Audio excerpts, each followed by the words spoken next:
नमस्कार दोस्तों। अपराधों की कहानियों के वाकया में आज की हमारी जो कहानी है वो थोड़ा पुरानी है। आज की हमारी कहानी का जो राज्य है वो है महाराष्ट्र। और महाराष्ट्र का एक कस्बा है उस्मानाबाद, और उस्मानाबाद के पास ही एक गांव पड़ता है बाघौली। बाघौली गांव के कुएं में 20 दिसंबर 2015 को कुएं के में जब कुछ लोग पानी भरने जाते हैं तो उसमें एक लाश दिखाई पड़ती है। लाश बोरे में बंधी हुई थी, कुछ भारी दिखाई पड़ता है तो वो लोग पुलिस को सूचना देते हैं। वहाँ की क्षेत्रीय पुलिस तुरंत दल बल के साथ घटना स्थल पर पहुँचती है और उस बोरे को बाहर निकाला जाता है तो उसमें एक युवती की लाश थी। उस लाश को जब खोल के उसके देखा जाता है तो उसके चेहरे पर, उसके पेट पर और उसकी पीठ पर कई बार चाकुओं से वार किया गया था। उसकी कई फोटोग्राफ ली जाती हैं और फोटोग्राफ ले जाने के बाद शव को सील मोहर बंद करके पंचनामा के लिए भेज दिया जाता है। और पंचनामा के बाद उसका पोस्टमार्टम होने के पश्चात उसके फोटोग्राफ को महाराष्ट्र के एक एक थाने को भेजा जाता है, क्योंकि लड़की की कोई पहचान नहीं थी। उस पहचान के लिए पुलिस अपने स्तर से बगल के ज़िले, बगल के राज्य कर्नाटक और आंध्र प्रदेश की पुलिस को भी ये फोटोग्राफ भेजे जाते हैं जिससे लड़की की पहचान हो जाए। पुलिस अपने स्तर से इसकी जांच पड़ताल करती है और कहीं से इसका कोई पता नहीं चलता है और ये भी नहीं पता चलता है कि इसकी हत्या किसने, क्यों और कैसे, कब, कहाँ की।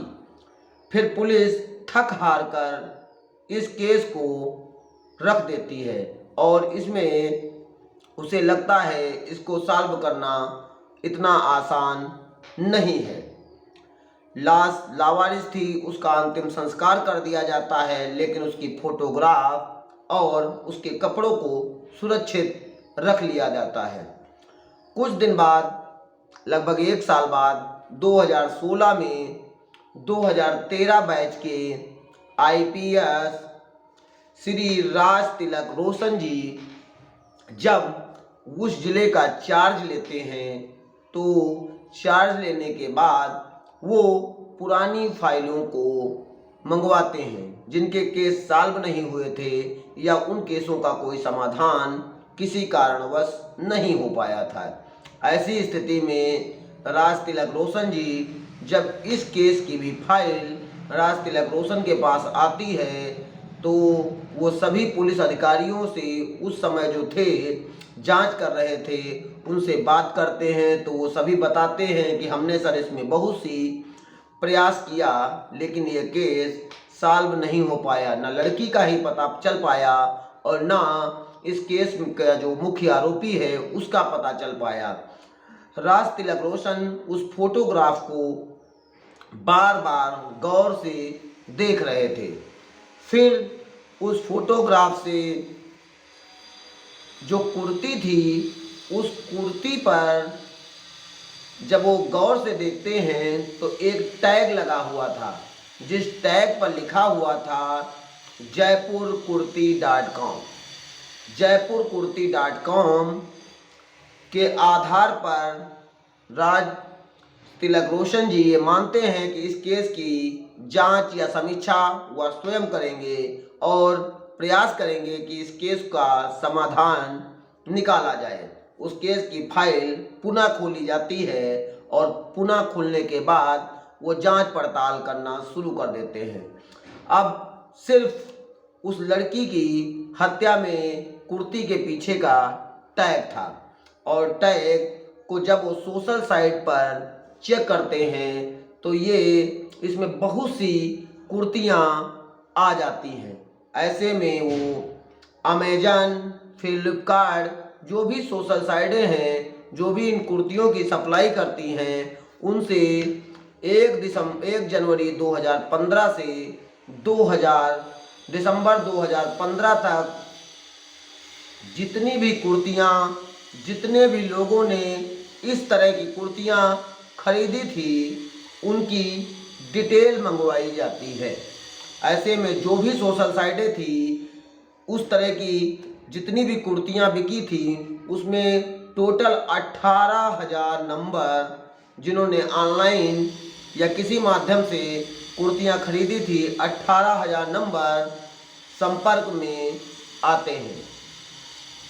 अब 18,000 नंबर पुलिस के लिए बहुत ही टिपिकल काम था इस केस को सॉल्व करना, लेकिन राज तिलक रोशन जी की जितनी भी प्रशंसा की जाए वो कम हो गई। राज तिलक रोशन से जी ने 18,000 नंबरों में से सबके नंबरों को जब चेक किया तो उसमें उन्होंने जब वो केस की तफ्तीश हो रही थी तो उस्मानाबाद के बघौली गांव के डंप डाटे को भी उठाया था। डंप डाटे में 19-20 की रात में वहां पर कितने मोबाइल नंबर सक्रिय थे उन मोबाइल नंबरों के डाटे को भी उठाया गया था। 18,000 नंबरों में से एक नंबर संदिग्ध प्रतीत हो रहा था क्योंकि वो नंबर उसी कुर्ती खरीदने वाले फ्लिपकार्ट से उसने कुर्ती खरीदी थी और वो नंबर 19-20 की रात को उस्मानाबाद के पास दिखाई पड़ रहा था, बाघौली गांव के पास। ऐसे में पुलिस जब दोनों नंबरों को मैच करती है तो पता चलता है कि ये नंबर 19 और 20 की रात को वहाँ पर सक्रिय था दोनों, और इसने फ्लिपकार्ट से कुर्ती भी खरीदी थी और बाघौली गांव में भी ये नंबर 19-20 तारीख को दिख रहा था। जब इस मोबाइल नंबर की लोकेशन निकाली जाती है तो ये एक कंपनी के पुणे की एक कंपनी के नाम रजिस्टर्ड था। अब पुणे की वो कंपनी, बहुत सी ऐसी कंपनियां होती हैं जो अपने कर्मचारियों को मोबाइल नंबर देती हैं। ऐसे में राज तिलक जी को लगता है कि जब तक के साक्ष्य सबूत इकट्ठा न कर लिए जाएं तब तक इस पे हाथ डालना उपयुक्त ना होगा, क्योंकि पुलिस के सामने यह दिक्कत थी कि इस नंबर पर पक्के तौर से सस्पेक्ट की पहचान नहीं हो पा रही थी कि यह नंबर वर्तमान में कौन व्यक्ति चला रहा है। और अगर नागपुर भी जाया जाए तो नागपुर में भी वहाँ से उस्मानाबाद से नागपुर की दूरी बहुत दूर थी। सीधे अगर एचआर विभाग से भी संपर्क करते तो हो सकता है अपराधी भी सक्रिय हो जाता और यह नंबर किसको दिया है पता तो चल जाता, लेकिन अपराधी सक्रिय हो जाता जिससे उसका पता नहीं चल पाता। इसलिए उन्होंने पहले अपना वैज्ञानिक तरीके से इसकी जो तकनीकी होती हैं, वैज्ञानिक तकनीकी होती हैं, उससे इस केस को सॉल्व करने का प्रयास किया, क्योंकि उस्माना और नागपुर के बीच काफ़ी दूरी थी। इसलिए जो आईपीएस अधिकारी थे वो आईआईटी खड़गपुर से बीटेक उत्तीर्ण भी थे। राज तिलक रोशन जी ने और सर्वर तकनीक से चेक किया तो सर्वप्रथम उन्होंने ये देखा कि इस नंबर से कोई फेसबुक, ट्विटर या इंस्टाग्राम आईडी तो नहीं चालू हो रही है। जब उन्होंने देखा कि ये इस नंबर से फेसबुक आईडी का संचालन हो रहा है, ऐसे में उन्होंने जब इसका नाम चेक किया तो नाम निकल कर आया राजेश साठे। राजेश साठे, इसकी फ़ोटोग्राफ भी निकाली गई और फोटोग्राफ निकालने के बाद ये राजेश साठे की पूरी जो फेसबुक अकाउंट पर इसने जो पोस्ट कर रखी थी उस पोस्टों को चेक किया गया। इसमें एक पोस्ट ऐसी दिखाई पड़ रही थी जिसको इसने गूगल प्ले स्टोर से डाउनलोड किया था और उसके बाद लिखा था डेट प्लान, ऐसे में डेट टारगेट प्लान। ऐसे में पुलिस को कुछ इस नंबर पर शंका पहले थी, लेकिन जो ये लिंक था एक गेम का, उसके नीचे डेट प्लान लिखा हुआ था, टारगेट लिखा हुआ था। इससे पुलिस का शक और भी गहरा जाता है और फिर ये इसकी सारी पुरानी फेसबुक पोस्टों को पलटा जाता है और उसमें जहां पर इसने डेट टारगेट लिखा हुआ था उसके नीचे कुछ लोगों ने कमेंट भी किया था कि आपने डेट टारगेट क्यों लिखा है, लेकिन इसका कोई जवाब नहीं था। या पोस्ट कंफर्म कर रही थी कि सस्पेक्ट अपराधी यही है। मोबाइल सीडीआर का डाटा निकाला जाता है और सीडीआर का डाटा निकालने के बाद इसकी लोकेशन उस दिन बाघौली गांव में ही दिखाई पड़ रही थी। बाकी लोकेशन, वर्तमान में इसकी लोकेशन पुणे में ही थी। और जब इसके नंबरों का सीडीआर डाटा चेक किया जाता है तो ये नंबर 2 नंबरों से उसके कुछ दिन पहले बहुत ज़्यादा बात कर रहा था, जिसमें से एक नंबर वारदात के समय इसके साथ उस्मानाबाद के बाघौली गांव में ही दिखाई पड़ रहा था, जबकि दूसरा नंबर जो इस नंबर से बात कर रहा था उसकी लोकेशन उस दिन की पुणे में ही दिखाई पड़ रही थी। अब आईपीएस अधिकारी श्री तिलक जी को, राज तिलक रोशन जी को ये कन्फर्म हो जाता है कि यही अपराधी है और वो तुरंत पुणे के लिए रवाना होते हैं। और जब पुणे के लिए वो रवाना होते हैं तो वहाँ पर ये एक व्यक्ति के माध्यम से इसको फ़ोन करवाते हैं और फ़ोन करवाने के बाद जब यह व्यक्ति से मिलने अपने बताए गए स्थान पर पहुंचता है, वहां पर इसको पुलिस धर लेती है और धरने के बाद इसको गाड़ी में बिठाया जाता है और फिर पहले तो ये घुमाने फिराने का प्रयास करता है। लेकिन आप लोगों को पता होगा कि पुलिस की गिरफ्त में आने के बाद अच्छे अच्छे लोग भी अंदर की बातें तुरंत तोते की तरह बोलने लगते हैं। पुलिस जब सख्ती से पूछताछ करती है और उसको इस लड़की का फोटो दिखाया जाता है जिसकी लाश कुएं में बरामद हुई थी, तो बताता है कि इसका नाम कंचन था। तो उससे पूछा जाता है कि इसको तुम कैसे जानते हो, तो बताता है कि ये मेरे साथ लिव इन रिलेशनशिप में रहती थी।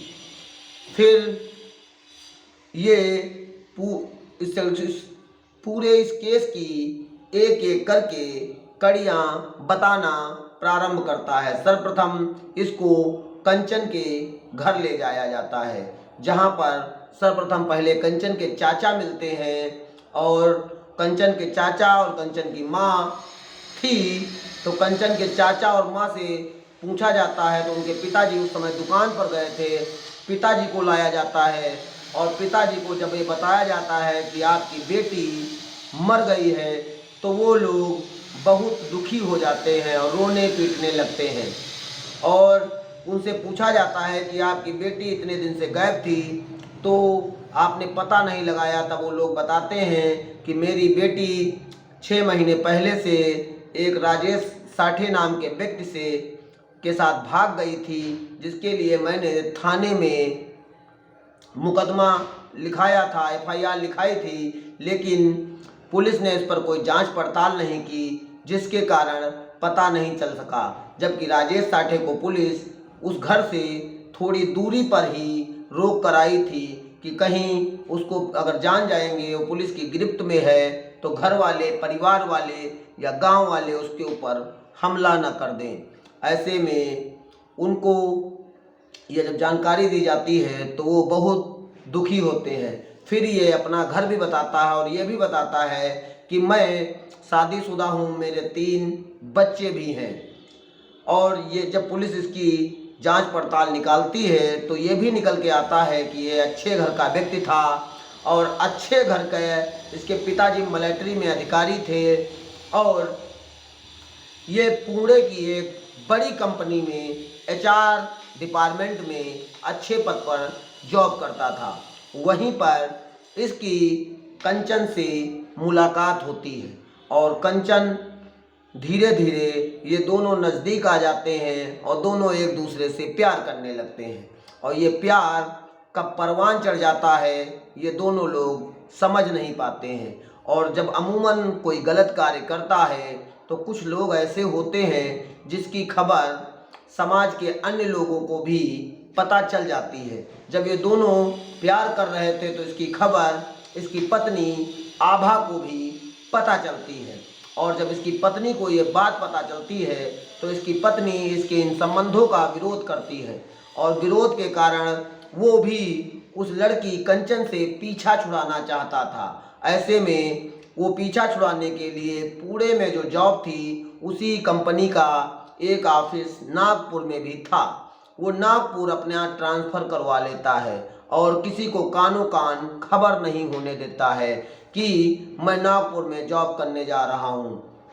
लेकिन जब वो नागपुर में जॉब करने जाता है कि लड़की से पीछा छूट जाएगा, लेकिन वो लड़की कंचन इसका पता लगा लेती है और पता लगाने के बाद वो भी एक दिन अचानक नागपुर पहुंच जाती है जहां पर वो रह रहा था।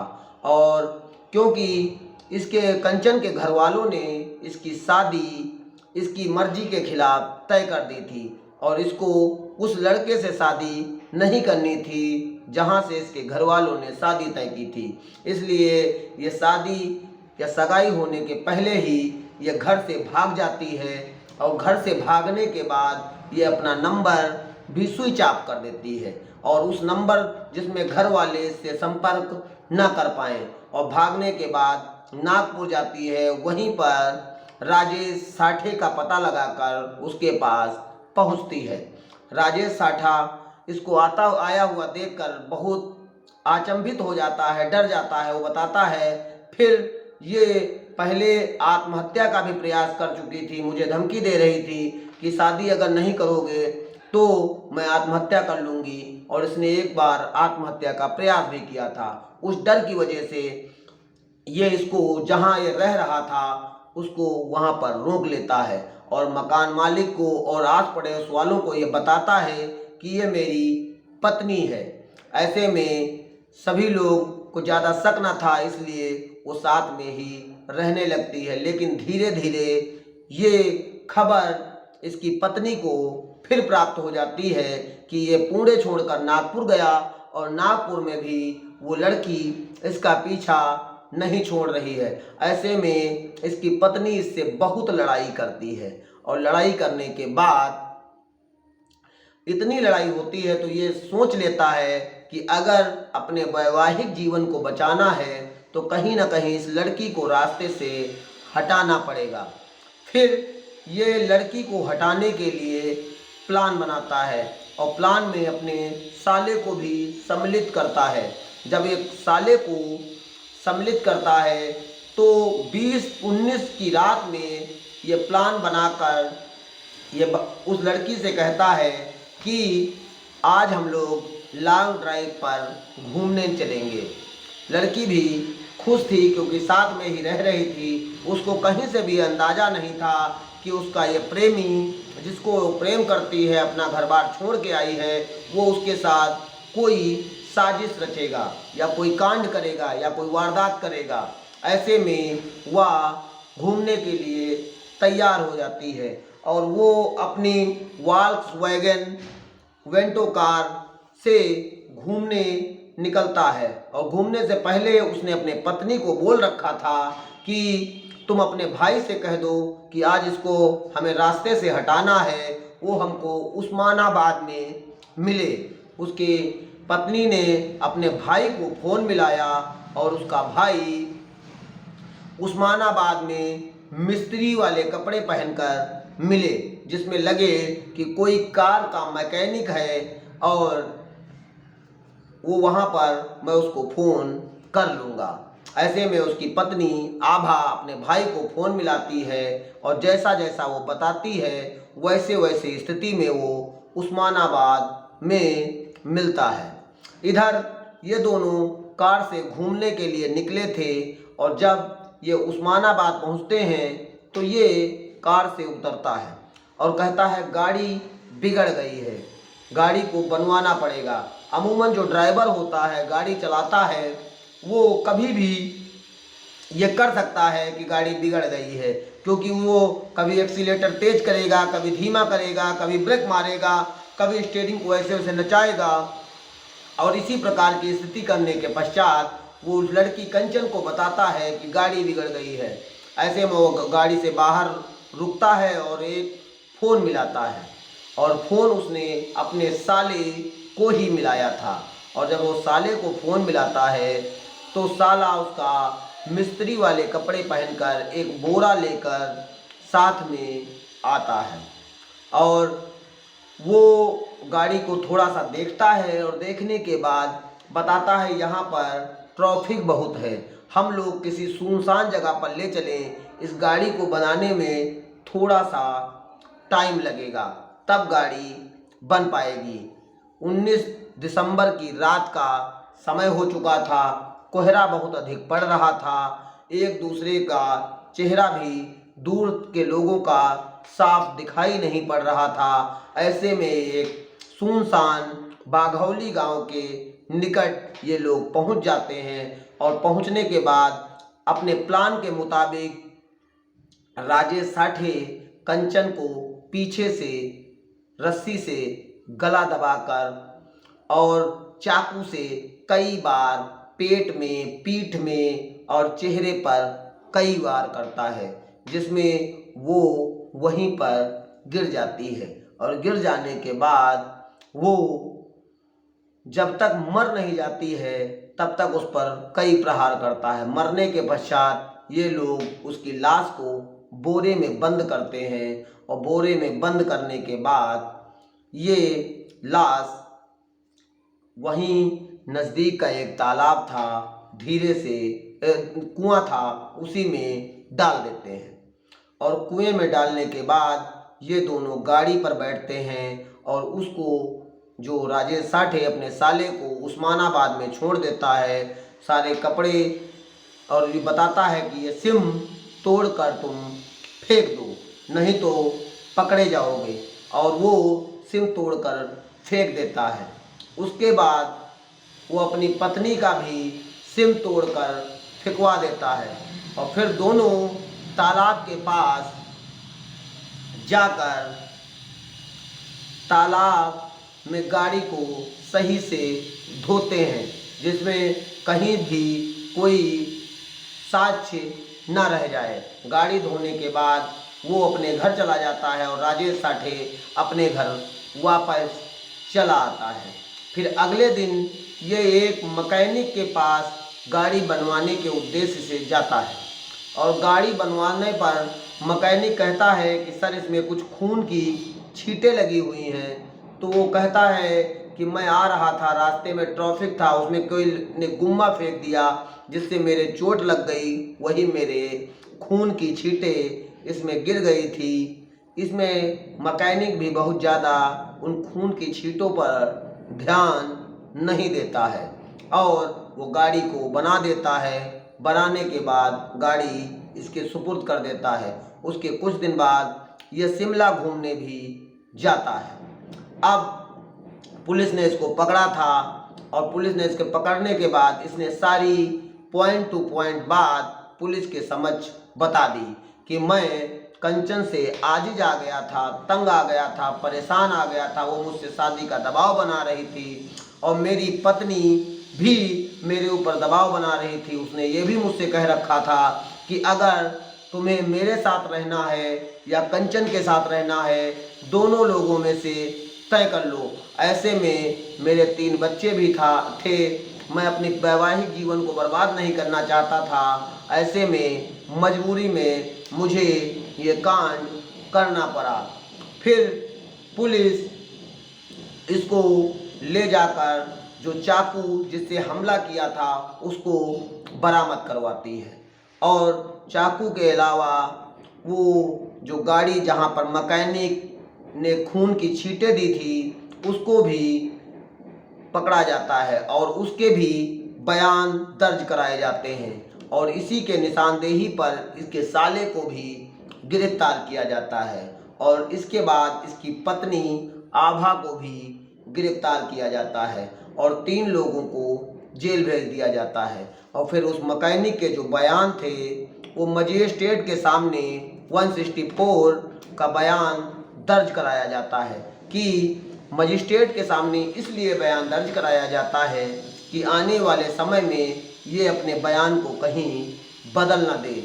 और उसके बाद इसने मोबाइल नहीं बदला था, वो डंप डाटा की लोकेशन और ऑनलाइन शॉपिंग की डिटेल, जितने भी साक्ष्य सबूत पुलिस संग्रहित कर सकती थी उनको संग्रह करती है उसके बयान के आधार पर। और ये जो कार थी ये इसने बेचने के लिए ऑनलाइन डाल दिया था, जिसमें जिस कंपनी ने इसकी कार को खरीदा था उसने भी उसको दूसरे व्यक्ति के साथ बेच दिया था।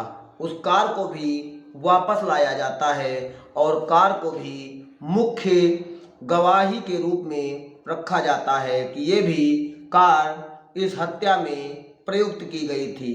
कार और मैकेनिक का स्टेटमेंट मुख्य इस केस में साक्ष्य बनता है और उसी साक्ष्य के आधार पर 2020 में कोर्ट में इन तीनों लोगों को आजीवन कारावास की सजा सुनाई जाती है। आज की हमारी घटना में आपने देखा होगा कि एक लड़की प्यार में पागल, इतना पागल कि अपने परिवार वालों का साथ छोड़कर वो अपने प्रेमी के पास पुणे से नागपुर चली जाती है। और वो प्रेमी जो कि पहले से शादीशुदा था, 3 बच्चों का बाप था, वो सिर्फ इसको दिखावा कर रहा था और ये भी पैसे के लालच में उसके पास गई थी क्योंकि अच्छी पोस्ट पर तैनात था, अच्छा पैसा कमाता था। लेकिन जब ये प्यार, अंधा प्यार जान का दुश्मन बनने लगा, आपस में विवाद होने लगे, तो इसने इसको रास्ते से हटाने का प्लान बना डाला। ऐसा प्लान जिसकी वो लड़की कभी कल्पना भी नहीं कर सकती थी। आज के हमारे युवा भाई बहन जब किसी से प्यार करते हैं तो अपने परिवार, अपने बड़े बुजुर्गों की बात को भी नहीं मानते हैं। जैसा कि इस लड़की के भी घर वालों ने इसकी शादी तय कर दी थी, लेकिन घर वालों की मर्जी से इसको शादी नहीं करना था, इसीलिए वे घर से भागकर अपने प्रेमी के पास नागपुर पहुंच जाती है। और अगर ये परिवार वालों की, बड़ों की बात मानती तो शायद इसके साथ ऐसा ना होता जैसा कि आज इसके साथ हुआ।